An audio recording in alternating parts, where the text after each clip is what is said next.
Hello friend. मैं रोहित कुमार रंजन। आप सबों को मेरे यूट्यूब चैनल में हार्दिक अभिनंदन है, स्वागत है। दोस्तों, मैं आप सबों के लिए ज्योग्राफी का एक बेहद इम्पोर्टेंट टॉपिक आप सबों के बीच में प्रस्तुत करने जा रहा हूँ। और यह टॉपिक है भारतीय नदियाँ। और भारतीय नदियों को हम लोग दो वर्गों में बांट करके हम लोग अध्ययन कर सकते हैं सुविधा की दृष्टि से। पहला हिमालय से निकलने वाली नदियाँ और दूसरा प्रायद्वीपीय भारत की नदियाँ। पहला हिमालय से निकलने वाली नदियाँ और दूसरा है प्रायद्वीपीय भारत की नदियाँ। जैसा कि हम जानते हैं कि हिमालय से निकलने वाली नदियों में प्रमुख रूप से गंगा नदी, सिंधु नदी, ब्रह्मपुत्र नदी तथा इनके विभिन्न सहायक नदियों के बारे में अध्ययन करेंगे। जो हिमालय से निकलने वाली नदियाँ, प्रमुख नदियाँ और उनके सहायक नदियाँ, इनके बारे में पढ़ने के बाद हम लोग चलेंगे प्रायद्वीपीय भारत की नदियाँ। तो इस तरह से पूरा नदी कवर हो जाएगा। और ये नदी वाला जो टॉपिक है बहुत ही इम्पोर्टेंट है, क्योंकि परीक्षा में देखने को मिलता है। तो आइए देखते हैं, सबसे पहले हम लोग हिमालय से निकलने वाली नदियाँ। तो हिमालय से निकलने वाली नदियाँ में पहले हम लोग देखते हैं सिंधु नदी तंत्र। तो यहाँ पर बात कर रहे हैं तंत्र का, यानी सिंधु नदी तंत्र। यहाँ पर सिंधु नदी और प्लस में उनके सहायक नदियाँ इसमें रहेगी, इसीलिए वो सिंधु नदी तंत्र कहलाएगा। तो सिंधु नदी तंत्र के अंतर्गत कौन कौन से नदी आते हैं उनको हम लोग देख लेते हैं। तो सबसे पहले सिंधु नदी, उसके बाद सिंधु नदी के नीचे जो दिया हुआ है वो सहायक नदियाँ हैं, प्रमुख सहायक नदियाँ जो कि भारत के सहायक नदी हैं। ये झेलम नदी, चेनाब नदी, रावी नदी, ब्यास नदी और सतलुज नदी। इन सभी नदियों को हम लोग इस वीडियो में करने वाले हैं, जो कि बहुत ही इंपॉर्टेंट वीडियो होने वाला है और परीक्षा की दृष्टि से तो इम्पोर्टेंट है। दोस्तों, मैं संदेहास्पद था और थोड़ा सा कन्फ्यूज़न में था कि मैं इस टॉपिक पर ऑप्शनल क्वेश्चन लेकर के आऊँ या सब थियोरिटिकल। थ्योरी पढ़ने से अच्छा होता है, क्योंकि क्रमागत रूप से हम लोग सभी घटनाक्रम को समझ पाते हैं। और ऑप्शन जो रहता है उसमें केवल रटने के जैसा, याद करने के जैसा होता है। तो पहला नंबर में हमें थ्योरी पढ़ना चाहिए, उसके बाद हमको प्रैक्टिस करने के लिए ऑप्शनल क्वेश्चन को लगाना चाहिए। इसीलिए हम बहुत सोच समझ करके आपके लिए थ्योरी का मतलब एक तरह से विषय वस्तु यहाँ पर लेकर आए हैं। तो देखते हैं सिंधु नदी के बारे में सबसे पहले जानते हैं। तो बात करते हैं सिंधु नदी। यह विश्व की सबसे बड़ी नदी द्रोणियों में से एक है। एक एक बात को आपको ध्यान रखना है, यानी सिंधु नदी का गिनती जो है इसे दुनिया के बड़ी नदियों में गिना जाता है। सिंधु नदी का जो क्षेत्रफल है वो 11,65,000 वर्ग किलोमीटर है। इस इंपॉर्टेंट बात है, इस बात रखिएगा। सिंधु नदी का क्षेत्रफल 11,65,000 वर्ग किलोमीटर है। इसकी कुल लंबाई 2880 किलोमीटर। कहीं कहीं आपको बुक में 2900 किलोमीटर डायरेक्ट दर्शा दिया जाता है कि सिंधु नदी की लंबाई कितना है, तो 2900 किलोमीटर देता है। अगर ऑप्शन में 2880 किलोमीटर है तो 2880 परफेक्ट है, लेकिन अगर 2880 ना देकर 2900 देगा तो 2900 भी आपको टिक करना होगा। नेक्स्ट क्वेश्चन है, भारत में इसकी लंबाई 1114 किलोमीटर है। अब ध्यान देने वाली बात यह है कि सिंधु नदी कुल लंबाई 2880 यानी 2900 अप्रॉक्स। लेकिन सिंधु नदी पूरा भारत में ही नहीं बहती है, वो पाकिस्तान भी चली जाती है, अधिकतर वो पाकिस्तान में बहती है। तो भारत में कितनी लंबी दूरी सफ़र करती है, तो 1114 किलोमीटर की दूरी सफ़र करती है। आगे देखते हैं, ये जो सिंधु नदी है वो हिमालय की नदी, यानी हिमालय की नदियों में यह सबसे पश्चिमी, यानी हिमालय से जितने भी नदियाँ निकलती हैं उसमें से पश्चिमी साइड का नदी इसको कहा जाता है। नेक्स्ट बात को देखते हैं, सिंधु का उद्गम। इसको ध्यान देना कि सिंधु नदी कहाँ से उद्गम हो रहा है।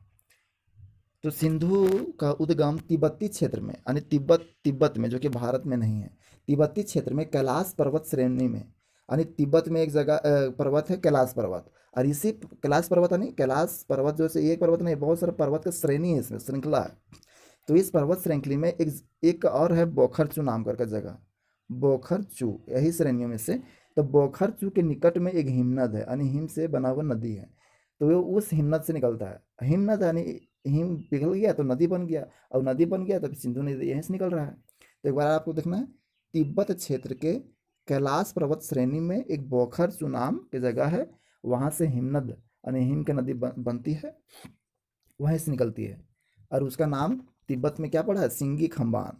ये जो हिमनद कहाँ से बह रही है, बोखरचू से बह रही है, तो इसका नाम कैसे पड़ गया है, सिंगी खम्बान बोला जाता है तिब्बत में उसको। या तो सिंगी खम्बान बोलिए या तो शेरमुख बोलिए। तो यानी सिंधु का उद्गम कहाँ से होता है, शेरमुख से होता है, सिंगी खम्बान से होता है। चलिए आगे देखते हैं।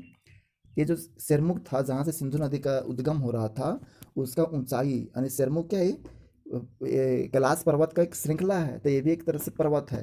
तो इसका ऊंचाई जो है सो 4164 मीटर, 4164 मीटर, इसको याद रखना है। आगे है लद्दाख व जास्कर। लद्दाख व जास्कर श्रेणियों के बीच में, यानी लद्दाख और जास्कर ये भी पर्वत श्रृंखली है, इसके बीच में उत्तर और पश्चिम दिशा में बहती हुई सिंधु नदी लद्दाख और बल्तिस्तान से होकर गुजरती है। देखिए यहाँ पर इस वीडियो में पूरा सिंधु नदी किधर किधर सफ़र करती हुई मतलब दर्शाया गया है। अभी तिब्बत से निकली, खम्बान से, सिरमुख से निकला है, सिंगी खमान से निकला, यानी उसका दूसरा नाम है सिरमुख, वहाँ से निकल गया। उसके बाद वो लद्दाख और जास्कर श्रेणी के बीच में से बहती है। उसके बाद वो वहाँ से उत्तर पश्चिम दिशा में बहने लगती है और बहते बहते वो लद्दाख और बल्तिस्तान पहुँच जाती है और वहाँ से वो क्रॉस करती है, वहाँ से वो गुजरती है। आगे है सिंधु नदी जम्मू कश्मीर में। देखिए अब लद्दाख और बल्तिस्तान से क्रॉस करके वो जम्मू कश्मीर में एक जगह है गिलगित। ये गिलगित के समीप, गिलगित एक जगह है, उसके नज़दीक में एक दर्शनीय गौर्स का निर्माण करता है। गौर्स ये क्या होता है, ये गौर्स जैसे दो पर्वत है, तब दोनों पर्वत के बीच के जगह को काट करके नदी नदी बहता है गहराई में, तो उसको गौर्स कहते हैं। तो गिलगित में गौर्स का निर्माण करती है सिंधु नदी। लद्दाख से बल्तिस्तान आया, बल्तिस्तान से जम्मू कश्मीर, और जम्मू कश्मीर में गिलगित जगह है, पूरा खास लोकेशन बता दिया है जम्मू कश्मीर का, गिलगित में वो गौर्स बनाता है। इसके बाद सिंधु नदी देखिए अब जम्मू कश्मीर लास्ट पर जाता है, उसके बाद वो पाकिस्तान में प्रवेश करने लगता है। तो पाकिस्तान में एक चिल्लड़ के निकट एक जगह का नाम है चिल्लड़। पाकिस्तान में चिल्लड़ के निकट एक दर्दिस्तान दर्द से बना है दर्दिस्तान। तो पाकिस्तान में चिल्लड़ एक जगह है, उसके निकट एक जगह का नाम है दर्दिस्तान। वहाँ प्रवेश करती है। लद्दाख से बल्तिस्तान, बल्तिस्तान से जम्मू कश्मीर, जम्मू कश्मीर से गिलगित, उसके बाद पाकिस्तान में क्रॉस करने लगती है। चिल्लड़ के सामने दल्दिस्तान है, वहाँ प्रवेश कर जाती है। ये सिंधु नदी का पूरा सफर है। आगे देखिए सिंधु की बहुत सी सहायक नदियां हैं जो निम्न है।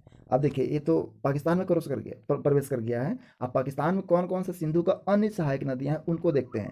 अभी ऊपर में देखे थे हम लोग कि भारत का सहायक नदी जो कि थी चेनाब, झेलम, सतलुज, रावी, ये सब था भारत में किसका, सिंधु नदी का सहायक नदी है। लेकिन यहाँ पर पाकिस्तान में क्रॉस कर पाकिस्तान में जाने के बाद इसका सहायक नदी के रूप में किसको किसको जानेंगे, तो देखिए पाकिस्तान में कौन कौन सा सिंधु नदी का सहायक नदी है।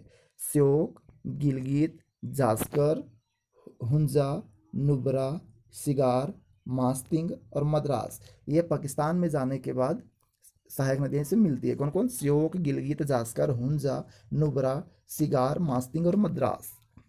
आगे देखते हैं कहाँ पहुंचा था अभी फिलहाल सिंधु नदी, तो पाकिस्तान के चिल्लड़ के निकट में एक दल्दिस्तान जगह है, दर्दिस्तान, वहाँ पर पहुंचा है और दर्दिस्तान के पास इतना सारा नदी मिला।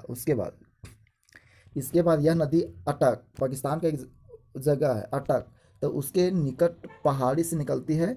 अटक के निकट पहाड़ी है, वहाँ पर घुसती है, फिर वहाँ से निकलती है किधर, दाहिना तट में निकलती है। पहाड़ी से क्रॉस करते हुए वो दाहिना साइड में चली जाती है। और दाहिना साइड में एक प्रमुख नदी है पाकिस्तान का, काबुल नदी, उसमें मिल जाता है। ये सब काबुल नदी वगैरह, श्योक, गिलगित, जास्कर, हुंजा, नुब्रा, सिगार, मास्तिंग और मद्रास, ये पाकिस्तान में पाकिस्तान में मिलने वाला सहायक नदी है सिंधु का। अभी काबुल नदी भी एक प्रमुख है, जो कि इस अटक के निकट जो पहाड़ी है उसके दाहिना साइड पर काबुल नदी मिला। केवल काबुल नदी ही नहीं मिला, और भी नदी इसमें मिला। आगे देखते हैं काबुल नदी के अतिरिक्त अन्य नदियाँ भी सिंधु में मिलती है। अब कौन कौन सी नदियाँ सिंधु में मिलती हैं, जैसे खुर्रम, तोची, गोमल, विबोवा और संगर, ये सभी नदियाँ सुलेमान श्रेणी से निकलते हैं। सुलेमान एक पर्वत श्रृंखली यहाँ से निकलती है और सब मिल जाती है जाकर के सिंधु नदी में। और ये पाकिस्तान की छोटी छोटी नदियाँ ये सब। आगे यही नदियाँ दक्षिण की ओर बहती हुई, अभी राइट साइड से आया था सुलेमान श्रेणी से निकल करके, अभी दक्षिण की ओर रुख करती है और बहती हुई मथीन कोट के निकट पंचानंद का जल प्राप्त करती है। अब देखिए दक्षिण की ओर बहती हुई मथीन कोट के निकट पहुंचती है और वहाँ पंचानंद का जल प्राप्त करती है। और ये पंचनंद का नाम किसको दिया गया था, पंजाब की 5 नदियाँ, पंचानंद और 5 नदी किसको बोला गया है, पंचनंद किसको बोल सकते हैं, तो पंजाब के 5 नदी है, सतलुज, ब्यास, रावी, चेनाब और झेलम। फिर से देखिए पंचनद किसको बोलेंगे, पंजाब के 5 नदियाँ सतलुज, ब्यास, रावी, चेनाब और झेलम। ये पांचों नदी का जल एक साथ सिंधु नदी में मिलती है, इसीलिए उसको बोला गया पंचनद। और ये पांचों नदी किसमें मिला, मथीन कोट के सामने सिंधु नदी में मिला। नेक्स्ट बात है, अंत में सिंधु नदी कराची के पूरब में, अब देखो लास्ट में, लास्ट सफ़र है सिंधु नदी का, वो कहाँ पहुँचता है? सिंधु नदी कराची, जो कि पाकिस्तान का एक प्रमुख शहर है, उसके पूरब में अरब सागर में जाकर के गिर जाती है। अब आपको ये याद रखना है सिंधु नदी कहाँ पर जाकर के मिलती है, किस सागर में मिलती है, तो आपको याद रखना है सिंधु नदी अरब सागर में मिलती है, और अरब सागर कराची शहर के पूरब में पड़ता है। लास्ट बात है, भारत में सिंधु नदी सिर्फ जम्मू कश्मीर राज्य के लेह जिले में बहती है। बात करते हैं, सिंधु नदी भारत में केवल एक ही जिला लेह में बहती है, और ये लेह जिला किधर है? जम्मू जम्मू और कश्मीर में है। तो ये हुआ आपका सिंधु नदी के बारे में। अब ये तो हो गया सिंधु नदी का खास जानकारी। अब देखते हैं सिंधु नदी के भारत के कौन कौन से प्रमुख नदी है, तो उनके सहायक नदी का बात करते हैं। तो इसको आपको याद रखना है, क्वेश्चन आपको किसी भी तरह से घुरा दे सकता है। तो ये 5 सहायक नदियां हैं, पहला झेलम, चेनाब, रावी, ब्यास और सतलुज। इसी को पंचनद कहा गया है, पंचनद, पंचनद इसको ही कहा गया है। अरे पंचनद कहाँ पर है? तो पंजाब में है। अब बारी बारी से सिंधु नदी के प्रमुख सहायक नदी के बारे में जानकारी हम लोग लेते हैं। पहला बात करते हैं झेलम नदी, झेलम नदी। अब झेलम नदी सिंधु नदी के प्रमुख नदी है, यानी प्रमुख सहायक नदी है, प्रमुख सहायक नदी। झेलम नदी सिंधु नदी के प्रमुख सहायक नदी है, और झेलम नदी कश्मीर घाटी के, यानी कश्मीर क्या है? ये घाटी है, कश्मीर घाटी के दक्षिण पूर्व, आपको याद रखना है झेलम नदी का लोकेशन देखना है आपको, कि झेलम नदी कश्मीर घाटी के दक्षिण पूर्व भाग में, यानी कश्मीर जो है ना उसके दक्षिण पूर्व भाग में एक पीर पंजाल दर्रा है। अब ये भी बहुत इंपॉर्टेंट प्रश्न है कि पीर पंजाल दर्रा कहाँ है, तो ये जम्मू कश्मीर में है। परीक्षा में आता है कि पीर पंजाल दर्रा कहाँ है, तो कश्मीर घाटी में है। तो वही कश्मीर घाटी के दक्षिण पूर्व भाग में पीर पंजाल दर्रा में स्थित है एक वेरीनाग झरना, वेरीनाग झरना। तो वेरीनाग झरना से झेलम नदी का उद्गम होता है, ये भी याद रखना है आपको। झेलम नदी का उद्गम वेरीनाग झरने से होता है, और ये वेरीनाग झरना का लोकेशन अच्छा से दे दिया आपको कि कश्मीर घाटी के दक्षिण पूर्व के बीच में एक पीर पंजाल दर्रा है, उसी दर्रा में वेरीनाग झरना है, और वहीं से झेलम नदी निकलती है। अब आगे बात करते हैं, झेलम नदी पाकिस्तान में प्रवेश करने से पहले यह नदी श्रीनगर और बुलर झील से बहते हुए एक गहरे गोर्ज से होकर गुजरती है। गोर्ज बताए थे, 2 पर्वत के बीच में गहराई वाला भाग रहता है, यहाँ से नदी बहती है, गड्ढा वाला भाग में वो गोर्ज रहता है। तो गोर्ज से होकर के, इस गोर्ज से होकर के बहती है श्रीनगर और बुलर झील, श्रीनगर और बुलर झील के बीच में से बहते हुए तब जाकर के पाकिस्तान में प्रवेश करती है कौन? झेलम नदी। आगे, पाकिस्तान में यह नदी झंग के निकट चेनाब नदी से मिलती है। पाकिस्तान में एक जगह है झंग, झंग, तो उस झंग के निकट एक चेनाब नदी पहुंच जाता है। वहाँ पर झंग के निकट में चेनाब नदी पहुंचता है, और उस चेनाब नदी में जाकर के झेलम नदी मिल जाता है। अब आगे बढ़ते हैं, झेलम नदी के बाद आ गया चेनाब नदी, क्योंकि झेलम नदी जो है चेनाब नदी में मिल गया। अब चेनाब नदी, अब वहाँ से चेनाब प्लस में ये झेलम का पानी दोनों साथ साथ आगे बढ़ेगा। चेनाब सिंधु की सबसे बड़ी सहायक नदी है। बोलेगा सिंधु नदी का सबसे बड़ा सहायक नदी कौन है, तो ये है सिंधु नदी का सबसे बड़ा सहायक नदी चेनाब, इसको याद रखना है। अब देखिए चेनाब जो है से चंद्रा और भागा 2 सरिताओं को मिलने से बनती है। चेनाब नदी का निर्माण कैसे हुआ, तो चेनाब नदी बना है चंद्रा और भागा, 2 छोटी छोटी सरिता है, 2 मतलब जो जलधारा है, चंद्रा और भागा, ये दोनों को मिलने से चेनाब नदी बन गया। ये दोनों नदियां हिमाचल प्रदेश में केलांग के निकट तांडी में आपस में मिलकर के चेनाब नदी बनाती है। अब देखिए समझिए यहाँ पर बात को, हिमाचल प्रदेश में एक जगह है केलांग, केलांग के निकट में एक तांडी जगह है, और इसी तांडी जगह में ये दोनों नदियाँ चंद्रा और भागा हिमाचल प्रदेश के तांडी जगह पर आपस में मिलती है और चेनाब नदी का निर्माण करती है। इसीलिए चेनाब नदी को चंद्रभागा के नाम से भी जाना जाता है। आपको याद रखना इंपॉर्टेंट बात है ये, कि चेनाब नदी का दूसरा नाम है चंद्रभागा। चंद्रभागा नाम क्यों पड़ा, क्योंकि ये 2 सरिताओं के जलधारा से बना है, चंद्रा और भागा, इसीलिए इसका नाम पड़ गया चंद्रभागा। पाकिस्तान में प्रवेश करने से पहले यह नदी भारत में 1180 किलोमीटर बहती है।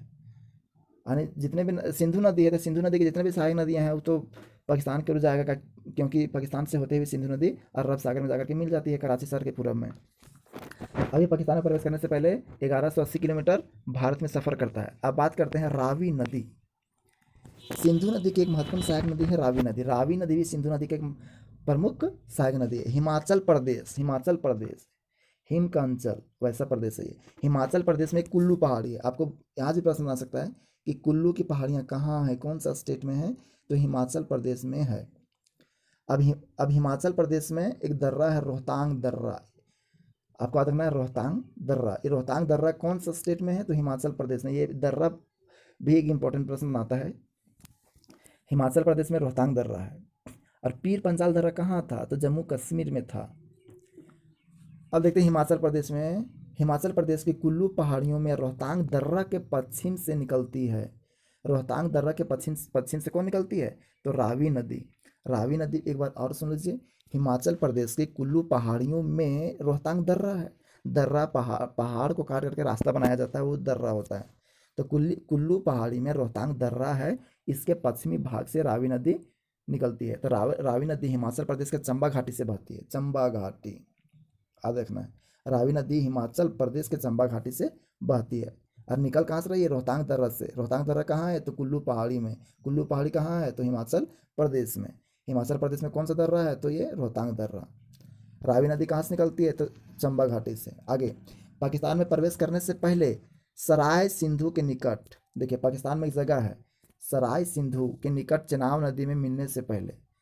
रावी नदी कहाँ मिल रहा है, चेनाब नदी। और चेनाब नदी में कौन मिला था, तो वो झेलम। अब देखिए इधर कैसे करता है। सराय सिंधु पाकिस्तान की एक जगह है। इसी के निकट चेनाब नदी में रावी नदी को मिलने से पहले वहाँ एक पीर पंजाल दर्रा के दक्षिण पूर्वी भाग, पीर पंजाल दर्रा के दक्षिण पूर्वी भाग और धौलाधर के बीच में प्रवाहित होती है। दो जगह, एक धौलाधर, एक पीर पंजाल के दक्षिणी पूर्वी भाग। अब पीर पंजाल कहाँ है, तो जेके में है, यानी जेके में कुल मिलाकर के। पाकिस्तान में घुसने से पहले पीर पंजाल दर्रा और धौलाधर के बीच में वो मतलब प्रवाहित होती है। फिर लास्ट में वो कौन नदी, रावी नदी जो है सर चेनाब नदी में मिल जाती है। चेनाब नदी ऊपर में देख ही लें।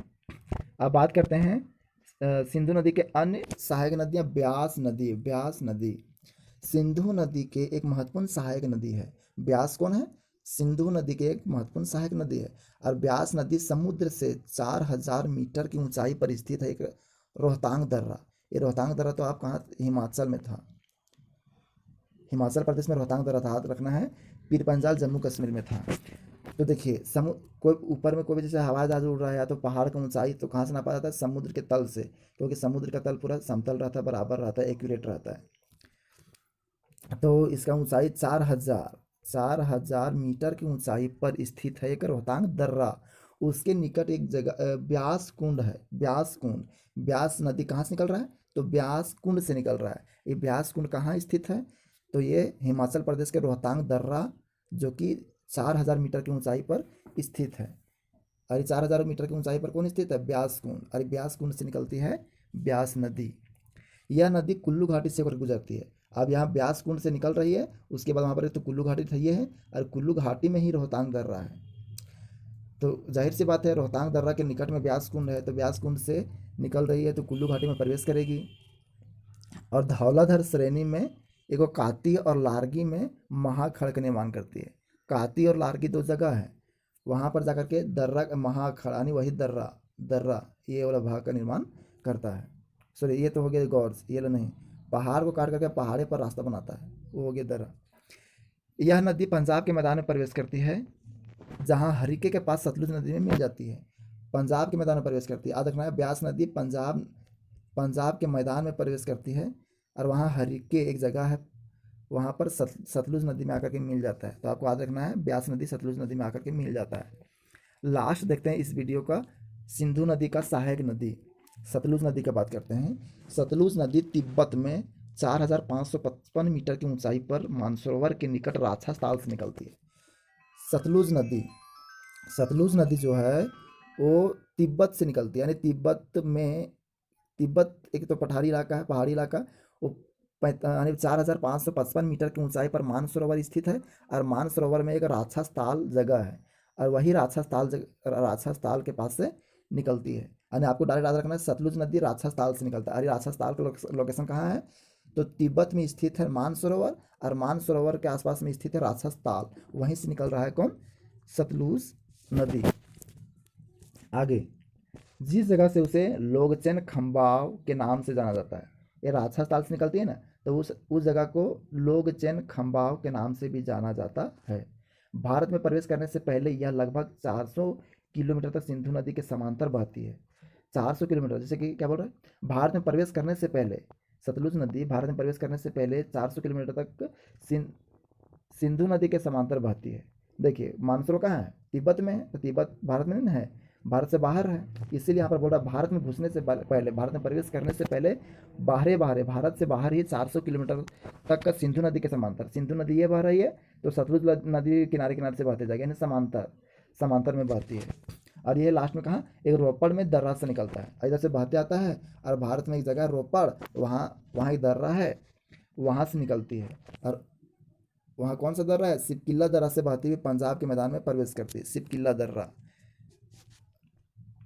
सिपकिल्ला दर्रा ये जम्मू कश्मीर तरफ ही होगा। सिपकिल्ला दर्रा से बहते हुए पंजाब के मैदान में प्रवेश करती है, और यह पूरब की ओर बहने लगती है। पंजाब के मैदान में प्रवेश करती है, और पंजाब से होते हुए किधर? पूरब की ओर बहने लगती है।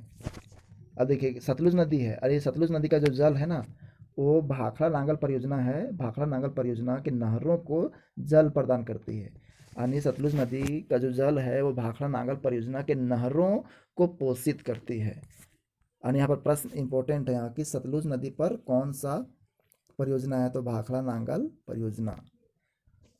तो ये था आज का वीडियो, हिमालय से निकलने वाली नदियाँ। तो हिमालय से निकलने वाली नदियाँ 3 प्रमुख है, सिंधु, सिंधु के बाद गंगा, गंगा में भी बहुत सारी सहायक नदियाँ हैं, तो इनके सभी सहायक नदी के बारे में पढ़ेंगे। उसके बाद आएगा ब्रह्मपुत्र का, तो ब्रह्मपुत्र के बारे में पढ़ेंगे, और ब्रह्मपुत्र के कौन कौन से सहायक नदियाँ हैं इसके बारे में पढ़ेंगे। तो इस तरह से डीप जानकारी आपको मिलने वाला है। तो इस नदी से संबंधित कम से कम 2-3 वीडियो तो बनाना ही पड़ेगा, 3 वीडियो तो चाहिए, बहुत लंबा पढ़ने से फ़ायदा नहीं है।